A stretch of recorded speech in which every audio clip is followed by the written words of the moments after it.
ఇది రేణు దేశాయ్ గారు. రేణు దేశాయ్ గారు ఐ థింక్ ఏమంటారు ఆమె శివంగి అంటారు కదా. సో అయితే ఒకటి రెండు పాయింట్లు వీళ్ళు రష్మి ఎక్కువ ఒక పాయింట్ రష్మి మాట్లాడింది నాకు నచ్చలేదు. మళ్ళీ డ్రెస్ పాయింట్ తీసుకొచ్చింది, ఏది మా డ్రెస్ల మీద పడతారు అని. అరే మేము క్లియర్గా చెప్తున్నాం రా అయ్యా, మీరు సిచ్యువేషన్ తగ్గట్టు డ్రెస్ వేసుకుంటే మేము ఏం అంటలేం. మీ సినిమాలకి మీ యొక్క అక్కడ ఎక్కడైతే ప్రైవేట్ ప్లేస్లో నలుగురు మాస్ పీపుల్ లేని దగ్గర, పబ్లిక్ ప్లేసులు కాని దగ్గర మీకు ఆ సిచ్యువేషన్ తగ్గట్టుగా మీరు అట్లా చేస్తేనే మీకు పైసలు వస్తాయి, మీరు అట్లా చేస్తేనే మీ సినిమాలు నటిస్తాయి, ఆ క్యారెక్టర్ మీకు అట్లా చేస్తేనే నడుస్తుంది అంటే అక్కడ వేసుకోండి, మేము వద్దంటలేము. చీరనే కట్టుకోమంటలేము, స్కిన్ తోలు చూపెట్టకుండా ప్యాంట్ వేసుకోవచ్చు, షర్ట్ వేసుకోవచ్చు, సల్వార్ కమీజ్ వేసుకోవచ్చు, ఇంకా రకరకాల డ్రెస్సులు వేసుకోవచ్చు. లేకపోతే తొడల పైకి కాకుండా తొడల కింది దాకా స్కర్ట్ వేసుకుంటే వందల సంవత్సరాలు అట్లా వేసుకుంటే ఎవరే వన్లే. స్కర్ట్ ఇవాళ అందరు చారీలు కట్టుకోలే, నార్త్ ఇండియాలో చాలా తక్కువ, ఎవడేమనలే.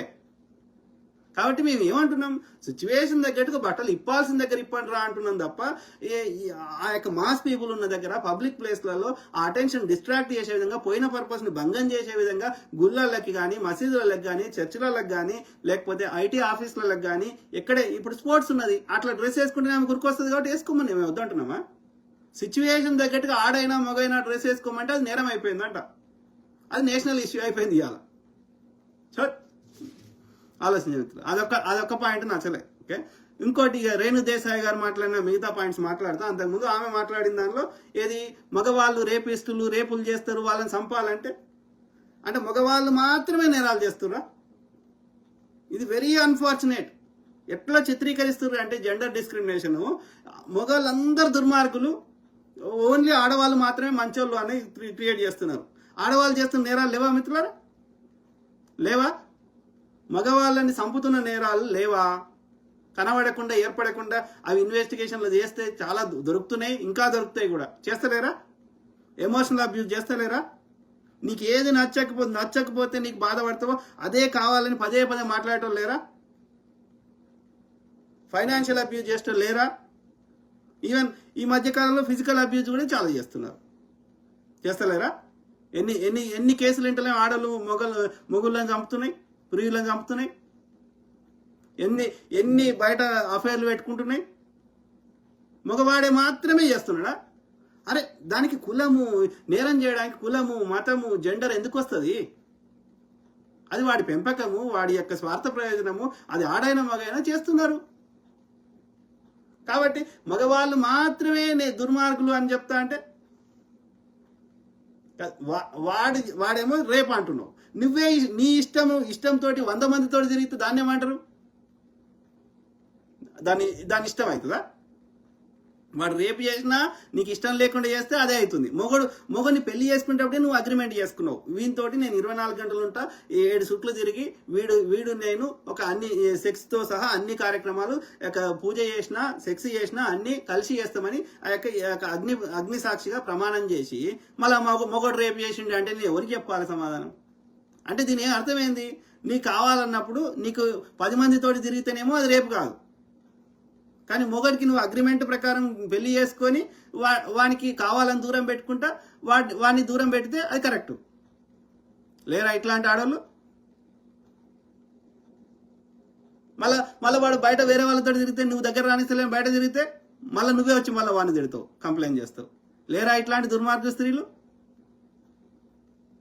కాబట్టి నిన్ను కన్న తండ్రి, ఒక ఆడవాళ్ళు ఒకటే గుర్తుపెట్టుకోరు, నిన్ను కన్న తండ్రి మగోడే, ఆయన స్పర్మ్ లేకపోతే ఇవాళ నువ్వు భూమి మీద లేవు. కాబట్టి మీ అమ్మ గర్భంలోకి వచ్చినావు, కానీ మీ అమ్మ గర్భంలోకి మీ నాయన స్పర్మ్ పోకపోతే మీ అమ్మ గర్భం దాల్చలేదు.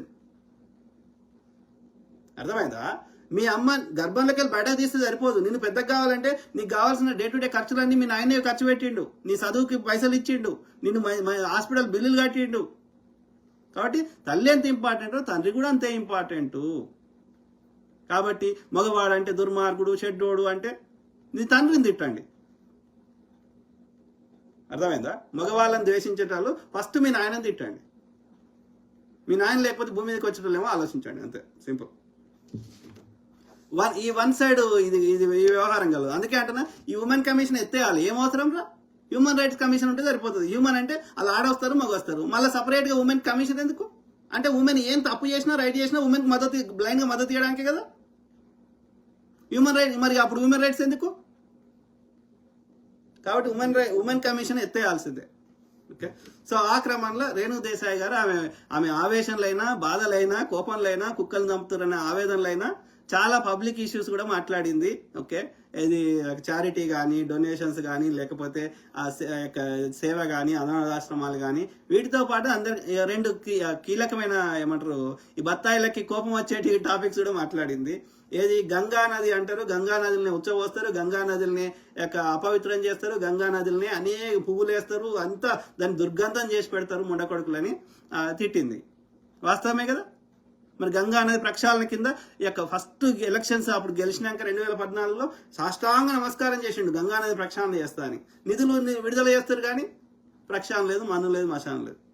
నేను చాలాసార్లు చెప్పిన దేశానికి సేవ చేయాలంటే ఏం చేయాల్సిన అవసరం లేదు. చిన్న చిన్నవి మన చేతుల్లోనే చేస్తే చాలు. ఒకటి ఏడబడితే ఆడ చెత్త వేయకపోతే చాలు. మన నదులని, మన చెరువులని కంపు చేయకుంటే చాలు. అర్థమైందా? ఇది అన్నిటికంటే పెద్ద సేవ. తర్వాత ఇంకా పెద్ద సేవ ఏంటి అంటే 15వ తరగతి చదువుకోండి. 15 లేదా 10 గ్రాడ్యుయేట్ కావాలి. ప్రతి ఒక్కరు చదువుకోవాలి. ఈ రెండు చేస్తే చాలు. ఎవరైనా మంచి టాలెంట్ ఉండి కష్టపడే వాళ్ళకి, లేకపోతే టాలెంట్ లేకున్నా సరే 4 సార్లు అయినా చదివితే వస్తుంది, ఒకసారి చదివితే రాకపోతే.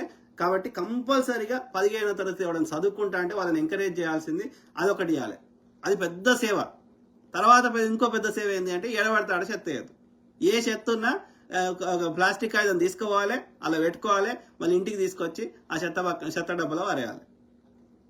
ఈ రెండు చేయగలిగితే ఇంతకంటే పెద్ద సేవ ఏముండదు. సింపుల్. గాంధీ గారి లెక్కనో, అంబేద్కర్ గారి లెక్కనో, పెరియార్ రామస్వామి గారి లెక్కనో, పూలే దంపతుల్లాగానో మన జీవితాలను మొత్తం అర్పించుకోవాల్సిన అవసరం లేదు. మన చేతిలో ఉన్న చిన్న చిన్న చేస్తే చాలు. అంత పెద్ద చార్మినార్ ఉంటుంది. చార్మినార్ ముందట మీరు పొద్దుకి వరకు వండి వాళ్ళు వచ్చి 4 సార్లు ఊడిచిపోయిన జిహెచ్ఎంసీ వాళ్ళు మళ్ళీ చెత్త కనిపిస్తూనే ఉంటుంది. అంత పెద్ద వరల్డ్ ఫేమస్ అయిన చార్మినార్ చుట్టూ పొద్దుగాలు వేస్తే చెత్త ఉండే. వాడేమో చైనాలేమో రోడ్లు ఉడుతూనే ఉంటారు. కాబట్టి కామన్ సెన్స్ అనేది ఉండాలి. మళ్ళీ ఇదే ఇప్పుడు వీళ్ళు మళ్ళీ అమెరికా పోతేనో వాళ్ళ కొడుకుని చూడడానికో బిడ్డను చూడడానికి పోతే చెత్త అస్సలు ఏడయ్యారు. మరి మన ఇంటిని మనం ఎందుకు గలీజ్ చేసుకోవాలి అయ్యా? ఏడబడితే ఆడొచ్చి వస్తారు. సో ఆలోచించాలి ఎవరి వాళ్ళు. ఓకే. సో ఆ క్రమంలో ఆమె చాలా విషయాలు మాట్లాడింది. ఆ క్రమంలో చెత్త గురించి మాట్లాడింది, రోడ్లు బాగలేవు రోడ్ల గురించి మాట్లాడింది, హాస్పిటల్ల గురించి మాట్లాడింది, తర్వాత గంగా నది గురించి మాట్లాడింది, ఆవుల గురించి మాట్లాడింది. గోవును మాత అంటారు. గోవు ఆడ నేను వారణాసి పోయినా, కాశీకి పోయినా, అక్కడ అది ఆ ప్లాస్టిక్ బ్యాగ్ చెత్తలు వేస్తే ఆ ప్లాస్టిక్ బ్యాగ్లో ఫుడ్ ఉందని అది ప్లాస్టిక్ బ్యాగ్తో సహా తింటున్నది. ఈమె ఆ ప్లాస్టిక్ బ్యాగ్ని గుంజి ఆ లోపల ఉన్న తినడానికి ఆమె ప్రయత్నం చేసిన అని చెప్తున్నది. గోవు మాత అంటారు, ఇట్లా చేస్తారు అని అన్నది. కరెక్టే కదా. అంటే ఆమెకు తెలియకుండానే ఆమెకు బత్తాయిల మీద కోపం లేకున్నా కానీ బత్తాయిల యొక్క రసం పిండింది. కాబట్టి రేణు దేశాయ్ గారు మీలో ఉన్న ఫైర్ని నేను అప్రిషియేట్ చేస్తున్నా.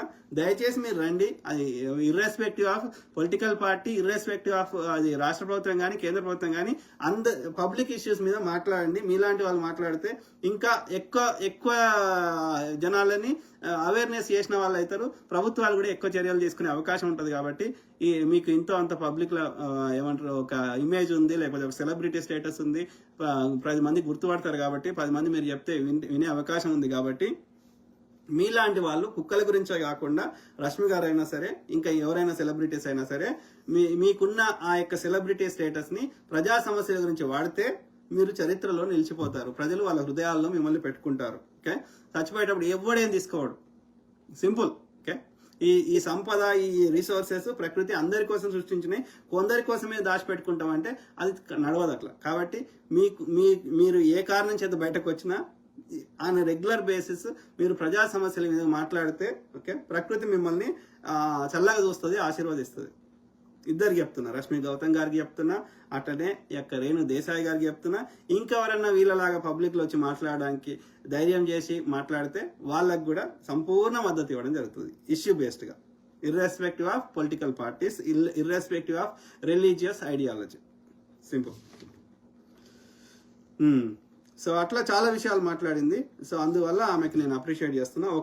మగవాళ్ళు మాత్రమే నేరస్తులు అని చెప్పే ఆ ఒక్క విషయంలో తప్ప. సో రష్మి గారి గురించి చెప్పిన. సో అట్లనే డాగ్స్కి ఏం చేయాలని చెప్పిన. సో అదే ఓకే చెప్పిన, అది మోస్ట్ ఆఫ్ ద చెప్పినట్టున్నా. సో అదే డాగ్స్ సాధారణంగా కరవవు చెప్పిన అనుకుంటా. సో చెప్పిన ఏది I think most of the చెప్పిన కదా. No makes okay, I think most చెప్పిన.